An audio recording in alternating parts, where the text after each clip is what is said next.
ఈ కొబ్బరి నూనె వాడండి, మీ తల మీద విగ్గు పెట్టినట్టే జుట్టు మొలుస్తుంది. ఈ సబ్బు ఒక్కపారి వాడిండ్రంటే సర్పేష్ కడిగినట్టే తెల్లగైతారు. జిమ్కు పోవాల్సిన పనే లేదు. గీ క్రీమ్ రాసుకున్నారంటే కిలోల బొత్త కరిగిపోతుంది. గీ పౌడర్ పాలల్లో కలుపుకొని తాగిండ్రంటే 6 ప్యాక్ పక్కా. గీ నూనె మోకాళ్ళకు రాసిండ్రంటే 100 మెట్లైనా 5 నిమిషాలలోనే ఎక్కేస్తారు. గిట్లుంటే యాడ్లు నిజమే కావచ్చని కొంటారు. ఆటెనక తెలుస్తుంది దాని పంతనం. ఇప్పుడు గీ ముచ్చట దేనికంటే గుట్కాలు బుక్కుడు, తంబాకు నవ్వులుడు, దమ్ము కొట్టుడు.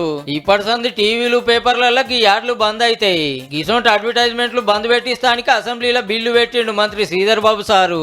Cigarettes and other tobacco products. Prohibition of advertisement and regulation of trade and commerce, production, supply and distribution. Hookah సెంటర్లు సూత పైపులకెళ్ళి గుప్ప గుంజి పానాలు ఖరాబ్ చేసుకుంటుర్రట.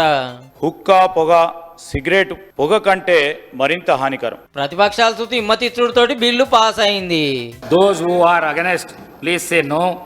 Ayes have it. The motion is carried and the bill is passed.